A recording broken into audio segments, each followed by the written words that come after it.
Salut à tous, alors tout d'abord je tiens à m'excuser du retard pour la vidéo de samedi. Aujourd'hui seront uploadées donc, les vidéos de samedi et dimanche, hein.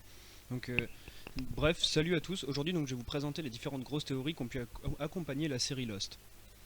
Donc en 1 on va commencer par le purgatoire. Sûrement l'un des plus grands mystères de cette série, cette île est-elle réelle? Une théorie va dans le sens que oui, elle serait un genre de purgatoire en attendant de trouver la paix. Cette réalité alternative précédant la mort de nos protagonistes lors du premier épisode de la première saison. Ça dure si longtemps car certains de nos héros ne veulent pas s'avouer qu'ils sont décédés, donc ils tenteront jusqu'au bout de vouloir s'échapper. Ce qui est totalement impossible, hein, comme vous l'avez vu au fil des saisons, ils se retrouveront tout à la fin, lors de cette 6ème saison, pour mettre fin à ce purgatoire et trouver la paix tous ensemble entre membres du vol océanique. En 2, on a les influences bibliques. On se souvient que le cœur de l'île était une sorte de bouchon qui fermait une étrange cavité, mais que renfermait cette étrange cavité? Quand Desmond le retire, d'étranges flammes s'en échappent, et l'on peut s'empêcher de penser à l'enfer. Surtout que cette série a énormément de connotations bibliques. Jacob, Smokey comme Abel, Cain, Jacob qui plonge Richard Alpert dans l'eau pour le bénir, et j'en passe. Quant au cœur de l'île, de l'eau l'entourait, le bouchon, hein, bien sûr, car l'eau est une symbolique très forte qui représente la vie, la purification, la fécondité, la fertilité. Quand on retire ce bouchon, l'eau qui est remplacée par les flammes, c'est ce qui nous donne un lien direct aux enfers, une sorte de comparaison entre le paradis et l'enfer. Maintenant que nous avons expliqué ce qu'est ce bouchon, on va s'attarder un peu plus dessus. L'île serait en fait un bouchon divin, empêchant les enfers de se répandre sur Terre. Ce bouchon avait même un protecteur, la mère de Jacob et Smokey. Elle était la gardienne immortelle de ce bouchon, capable de manipuler l'énergie électromagnétique de l'île jusqu'à l'arrivée de Jacob et Smokey. Comme le dit sa mère, Smokey n'aurait jamais dû exister, ce qui met en péril l'existence de l'île. Donc on va passer au 4ème point, la réalité réelle. L'accident d'avion donc du vol océanique a bien eu lieu. Jack est allongé sur le sol à côté de Vince en train d'agoniser sur la plage. Durant cette agonie, il revoit sa vie défiler devant lui, par les flashbacks. Est-ce qu'elle aurait pu être en survivant au crash, les flash forward? Voici ce qui se passe dans la réalité, hors de l'île. Ce sont les seuls événements de la vie réelle. La boucle de la série est bouclée. Jack ouvre les yeux dans le premier épisode allongé sur le sable à côté de Vince. Il ne se relèvera jamais et meurt au même endroit, sans avoir été secouru à côté de Vince, et refermera les yeux dans le dernier épisode. La chaussure qu'on voit accrochée au premier et dernier épisode, est-ce un faux raccord, une illusion que l'on veut nous donner, ou tout simplement la destruction de cette théorie? On n'aura malheureusement jamais de réponse. Pour la suite, il est important de comprendre que tous les événements de la saison 6 ne se déroulent que pendant l'agonie de Jack et durant ce court laps de temps, peut-être seulement quelques secondes.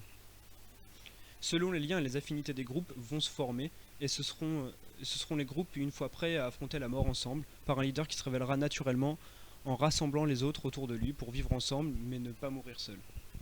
Le père de Jack a bien évidemment attendu son fils sur l'île tout ce temps pour affronter cette épreuve avec lui, en précisant que ceux qui acceptent leur mort disparaissent définitivement de l'île et se retrouvent dans l'antichambre du niveau suivant, par exemple l'église pour Jack. Le 5ème point, c'est Dharma, Trappe, Ours polaire, Numéro et les autres.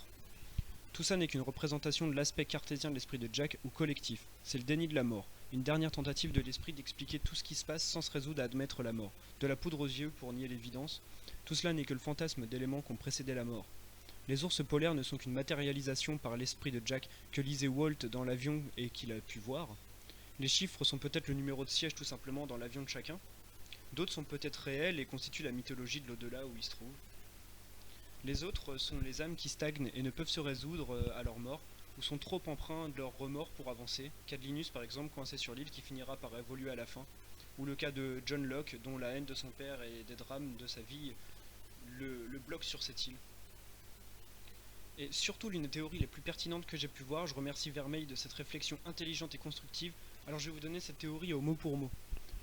Concernant les hiéroglyphes et la statue, ça me fait penser à l'Atlantide, dont l'île serait le seul morceau voyageur restant. Il a un symbole sumérien sur la tapisserie que tisse Jacob, et certaines architectures de l'île sont mégalithiques, genre Maya. Jacob et son frère me font penser à Osiris et Seth, les deux jumeaux mythiques égyptiens, ou encore à Enki et Enlil, ceux racontés par les tablettes sumériennes. Osiris, Jacob, est le dieu de la fertilité, de l'abondance, quand Anubis est son gardien, donc Seth, est le chaos. Celui qui répand le chaos, l'ouragan et le désordre, celui qui sème le doute. Mais Osiris est aussi le dieu de la mort, du royaume des morts, plus précisément, et l'île en quelque sorte est un peu son avant-poste. Sur un bas-relief, on voit Anubis, gardien du royaume des morts, faire face à la fumée. Le chaos, Jacob, pourrait représenter Anubis et son frère Seth contaminés par la puissance de la destruction. La statue de Sobek, dieu face de crocodile, vient encore appuyer la légende de l'île. Il est le dieu de l'eau solitaire et protecteur du soleil et de la lumière. Donc en gros, l'île est antédiluvienne et source de lumière, c'est littéralement la barque solaire puisqu'elle se déplace sur l'eau et au travers du temps. C'est la barque qui conduit les vivants dans le royaume des morts, qui seront reçus, évalués et guidés vers Osiris par Anubis, son gardien et passeur. Là ils devront affronter Seth, le destructeur et tentateur qui cherchera à les éloigner de la lumière. Ceux qui ne seront pas corrompus iront au royaume des morts, valeureux aux côtés d'Osiris, ou pour les chrétiens au royaume des cieux, Christian ou comme le dit Christian Shepherd, le berger.